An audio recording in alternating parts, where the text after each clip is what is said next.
I had a New Year's resolution to read 20 books, and I read 22 so far this year, and we have 6 more months, yay! So I'm really happy with that.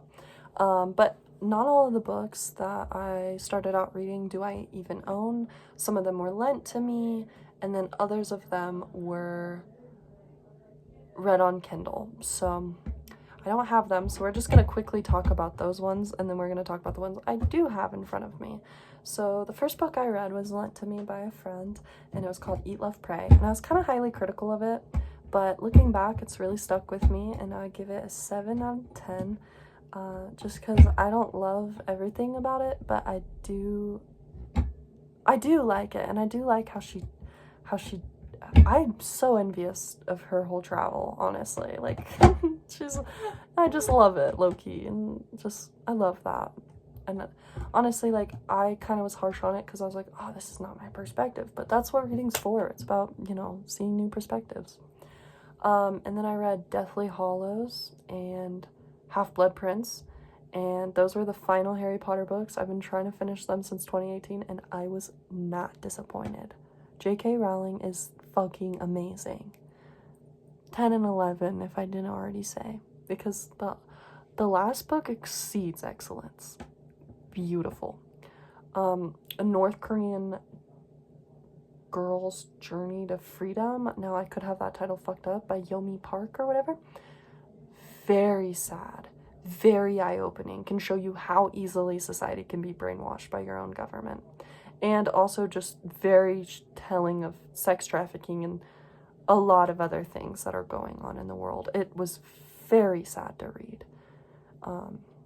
Especially about just how life is in some parts of the world. It's just crazy sad. And was very eye-opening for me to read, and I really liked that book. But I give it probably a 6, just because I don't really remember any of it too, like none of it has really stuck with me in a huge impactful way. Probably because I've already heard her talk on podcasts and videos and stuff, and I love her, by the way. She's amazing. And me and my now ex-boyfriend started reading this book together called A Knight of Seven Kingdoms. I don't know if I have that title right either. And this was part of the Game of Thrones series. And I don't love fantasy, but I did really like the first story. I didn't really like the second or the third, just because I don't really understand the politics in Game of Thrones, because I've never seen Game of Thrones. I've never read any of them. But I did actually really enjoy how it was written, like a little classic fantasy book. So I'll give it a 5, I wasn't crazy about it. It's not my thing. I guess I kind of go for like more boring books, I think, actually. And then I think that's it for, oh no, Women Who Run with Wolves. This was just a book about archetypes and getting in touch with your wild woman and not suppressing it. And that actually was really nice to read, because like it just kind of brought me back to my childhood version of me, Also, I'm less hot, so I'm gonna take my hair down. Also, it's still kind of damp, so anyways, alright, so now let's get into the books that are in front of me. Sorry that took 3 minutes, and if this video is fucking so boring to you, fine. But if you like books, and maybe you like this, I don't know. Okay, so I'm not doing this in order of whenever I read them. I'm just gonna do it in order of whatever. Sorry, that really didn't make sense. But Everything I Know About Love by Dolly Alderton, very, very entertaining. And they tell you to read this in your 20s, and I get why. I really like that her theme is not all love is found in romance. It can also be found in friendship. And she is a party girl. I mean, this is a life that I don't live, so it was very cool to read it. And I really I like her little recipes in between. I want to remind myself to try some of them sometime, just because I was reading it, I wasn't really like gonna do the recipes, but I was like, one day I'm gonna remember that there's a mac and cheese recipe in here. I should try that, even though I'm lactose intolerant. And Yeah, I get why they tell you to read that in your 20s. Normal People by Sally Rooney. This shows you how attachment can ruin your independence, in my opinion. It can really stall your life and really move you in a new direction. This book can be kind of depressing, and both characters can be kind of unlikable. I'm not gonna lie to you, I'm very happy I'm not Marion or, what's his name again? Connell. I'm glad I'm not either one of them. And I'm kind of pissed off that Connell kind of lives, and also, there just are parts of this book that opened up a lot for me subconsciously. Like, my dreams were just really weird during that time.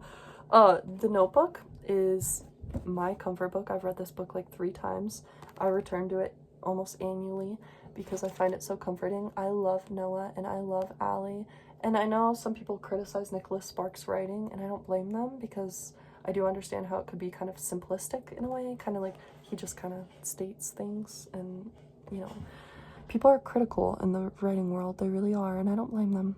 The Gift of Fear is an amazing book. I actually don't even remember it being this thick, but genuinely a very good book. Automatically and captivating. I mean, there's parts where it slows down, but it's not just about relationships or strangers and stalkers. It's also about the workplace, which kind of surprised me. The biggest thing that I took away from this is how important it is to recognize somebody's disrespect towards your no, how endangering it can be. And I seriously think anyone, especially women, should read this book because, wow. How to Win Friends and Influence People. I didn't expect this book to be so compassionate, and ever since I finished it, I find myself smiling more, saying hello more to people, like trying to show people that I care about them more, just because, you know, not just because I want to how to win friends and influence people, but because, like, it really showed me that everybody just wants to be seen and everybody just wants to feel important in the world. And I used to think that low-key people were just kind of egotistical and self-serving, but now I'm like, people just want to be loved, you know, and that was really actually nice to read.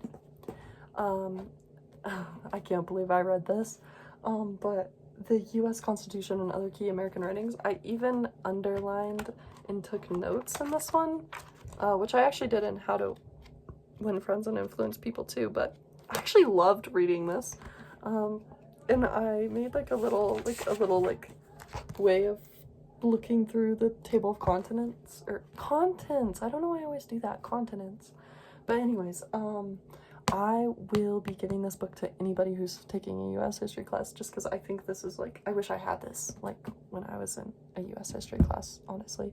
And maybe one day I will be, and I'll bring it, because it doesn't have everything, but it has a good amount of things in it.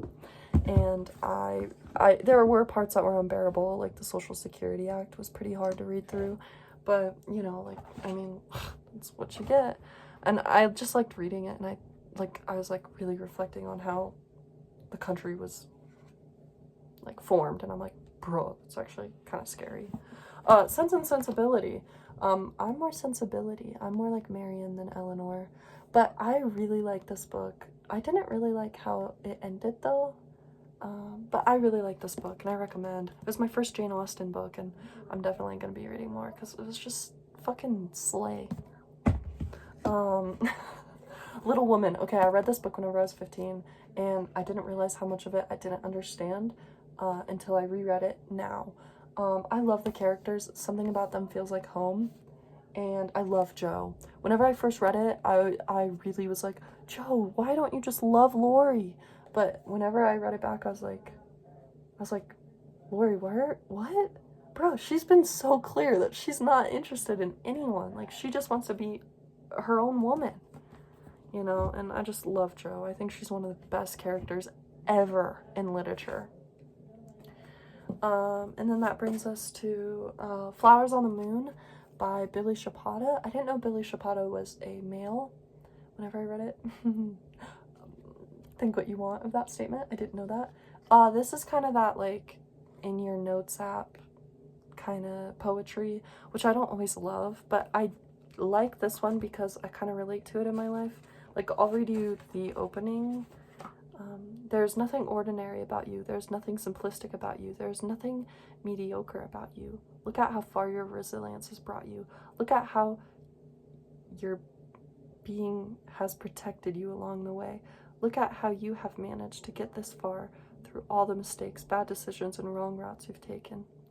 Look at where your intuition or choice to ignore it has brought you.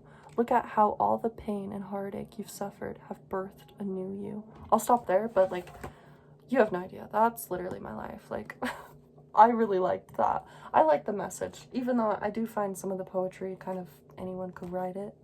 I'm not trying to hate. I think it's what's trending right now. Some people must like it, you know, because it's everywhere. A lot of people. Okay. We Ride Upon Sticks. You know, I wasn't really crazy about this book, but I do see how other people could be. It takes place in the 80s, so there's lots of 80s references. It's about a hockey team of girls and one boy, and just how their friendship and some magic gets them along the way, you know. And just like, it's really cute to read about their unity, although there's so many characters and sometimes it feels scattered, and I didn't really understand who is narrating because they don't really exist, which is different. So it's a different kind of perspective, or like a different kind of POV, written from a different kind of POV than you're used to in most books, which I guess I kind of like. I would recommend that book to somebody, but I think it takes a very specific kind of person, because I wasn't really crazy about it. Cackle. This is a witch book I was crazy about. Okay, so this girl, she gets dumped by her boyfriend, and so she moves to a new town, and she becomes best friends with a witch. I mean, bro, it's good. I recommend. Okay. And this brings us to some current books. So, The Bell Jar. I've never read a Sylvia Plath book, and nor did I know anything about her, and I didn't know this was her only novel, and it's basically about her. She spells that out for you, and it's very impossible to separate that idea once you put that together, you know. And it's just a really good book. Even how it leaves off kind of, I don't know, this is a very telling book of depression and how people were treated for being depressed at one point.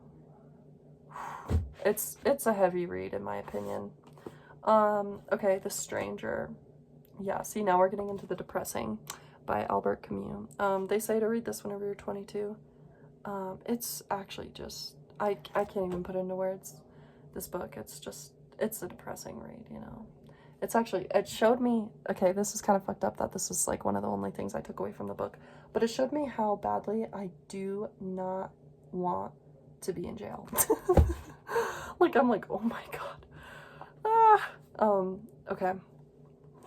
This is a book I didn't like, okay? I didn't even finish this one because I didn't like it, and I hate to say that, but The Book of More Delights, Don't I Sound Horrible, by Ross Gay. Like, I sound horrible for saying I don't like a book that's supposed to be delightful.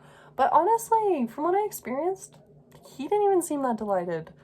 And I just didn't like it. I won't be reading the Book of Delights because I just did not like it. I just didn't like it. I just didn't. I don't know why. I just didn't. I just found it like completely useless to read. And then my current book, one moment. Current book is Power! You know, you've seen this on the shelf. You've seen this around. You've probably heard people talk about it, so have I. One thing I've noticed about this book, look at the text. Yeah, and all of a sudden, I'm finally having that reading crash. So it's like, I don't know. But I like it so far. Don't get me wrong. I really like it.